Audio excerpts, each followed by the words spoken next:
let's get into type 1 questions. So we have 10 different types. It's not so much just 10 questions, but you have 10 different type of questions with different functions. Let's take a look. Type 1 is ask about duty and responsibilities. And we know that responsibilities are in the job descriptions. When you are looking for jobs, they will tell you what they are looking for. But sometimes it's not clear enough, so you need to ask. So what's this about? So first, we need to find out what day-to-day responsibility of the job will be, both now and in the future, so we know if it fits you and your career. You know, it's not just the description that, tells you the story, but you also need to know what's the day-to-day jobs, responsibilities, and also what about the responsibility 3 years from now, 5 years from now? So you also have to try to ask and see if it fits your career path. First question. All right, look at this. What are the biggest challenge of this job? Of course, in the job description, they are not going to tell you what's the biggest challenge. But you can ask, what's the biggest challenge? Why did the last person leave this post? What's that challenge? I want to know, okay?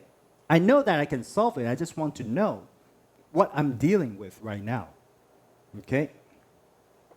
Number 2, how would you describe a typical day in this position?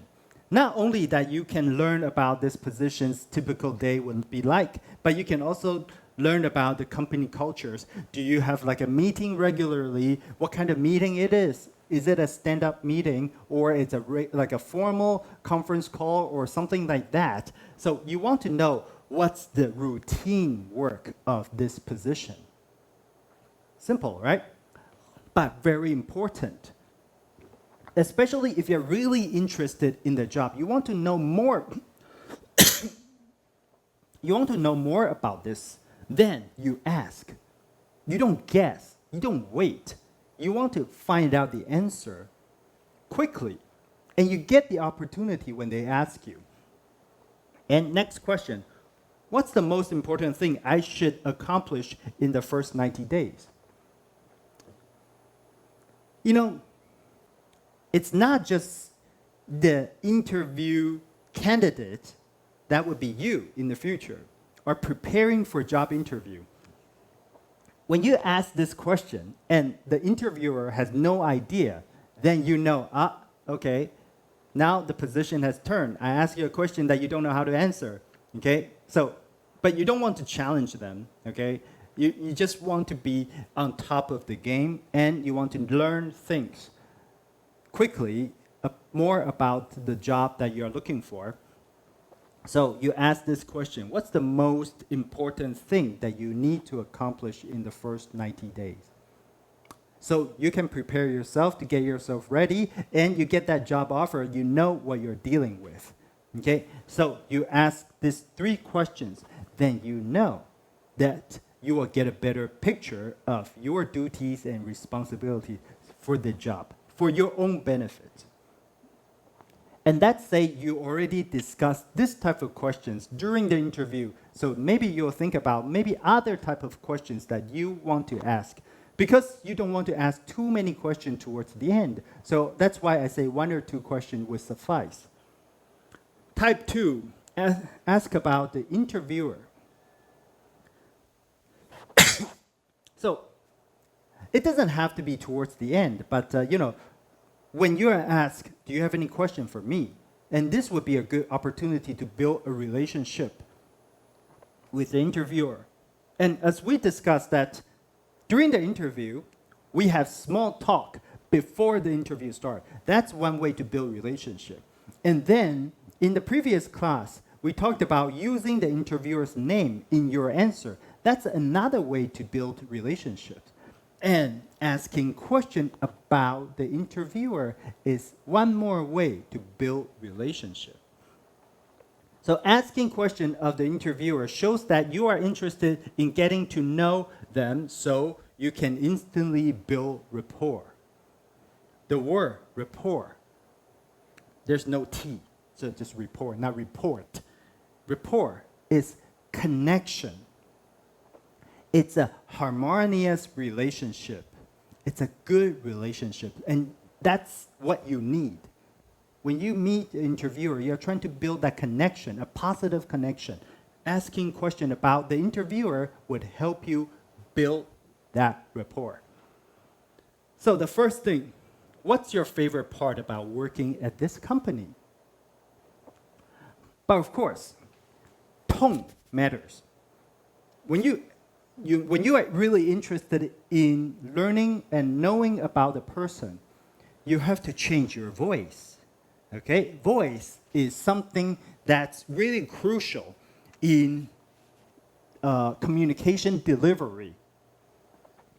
If you don't have a pleasant voice, or I shouldn't say that. Everyone should have a pleasant voice. But if you don't use a pleasant voice to ask a question that's supposed to deliver a genuine interest, a real interest, when you ask this question might sound very strange. So, what's your favorite part about working at this company? That's the right tone? No. You can add something to it too. Oh yeah, I just really want to know, what's your favorite part about working in this company? So it sounds like a melody, sounds like a song. I just want to know. I really want to know. Okay? I really, with a smile. Because when you smile, your voice changes. Okay? In a good way. So you want that voice to change. So what's your favorite part of working at the company? Okay? Practice that. You want that pleasant, you want that joyful tone because you are really interested in learning about the person. And when I say that you're really interested, I mean that you should be really interested about the person to ask a question about the person. Don't fake it because they can tell. Next one, has your role changed since you've been here?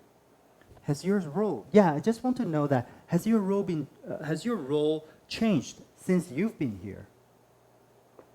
Because you want to learn about their advancement, so you know that what kind of career growth that you will be expecting in this company. So, has your role changed since you've been here?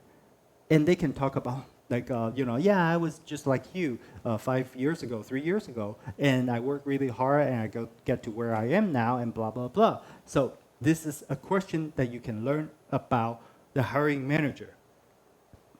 And number 3 question, we only get 3 questions for each type of questions that I want you to ask. So you can choose. If you want to learn about the interviewer, pick one question and ask. Number 3, how did you get your start with your career? Not necessarily in this company.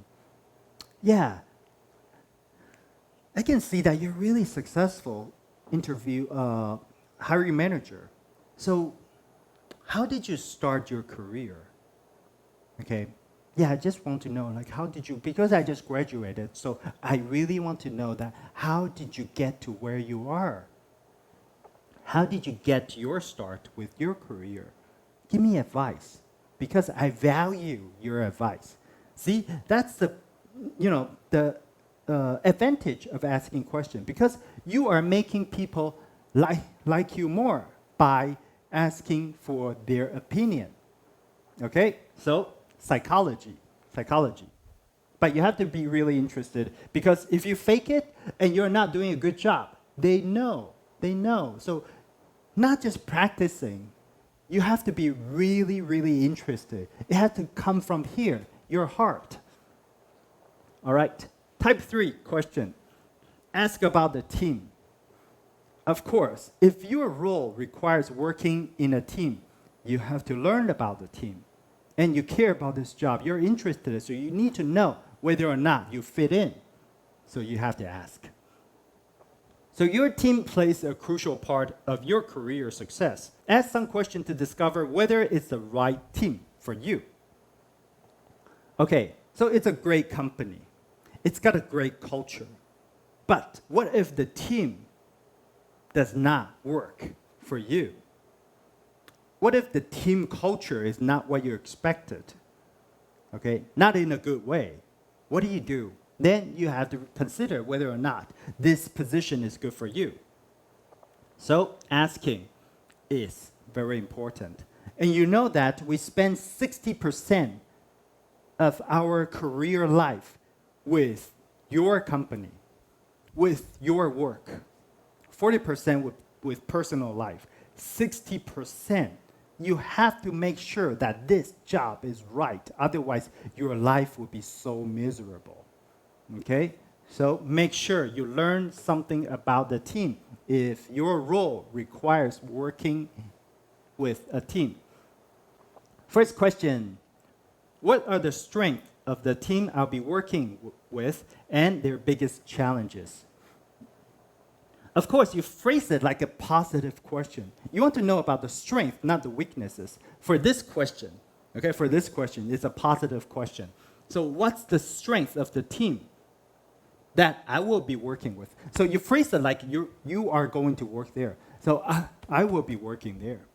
So you don't want to say like, what are the strengths of the team that I might work with, that I might get an opportunity to work with? No.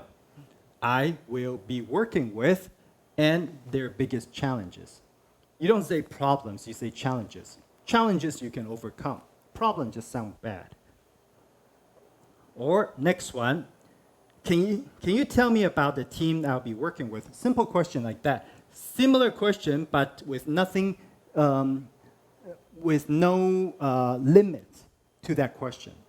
It's not just the strength or the weakness or the challenge. So tell me about the team that I'll be working with. Okay? Open question. Even though it's yes or no, but it's an open question. Okay? You're not limiting in like a certain direction. Okay? Something that you can ask. Can you tell me more about the leader who I will report to directly? Yeah, I also want to know the team leader. What's the leader like? What's his leadership style? What's the management style? Okay, I want to know. So, you know what's going on in that team. Those are 3 questions you want to know, you want to ask if you want to find out more about the team that you will be in. Very important if you care about who you'll be working with. Remember I said that 60% of your career life you'll be spending with this company. And you better know who you'll be working with.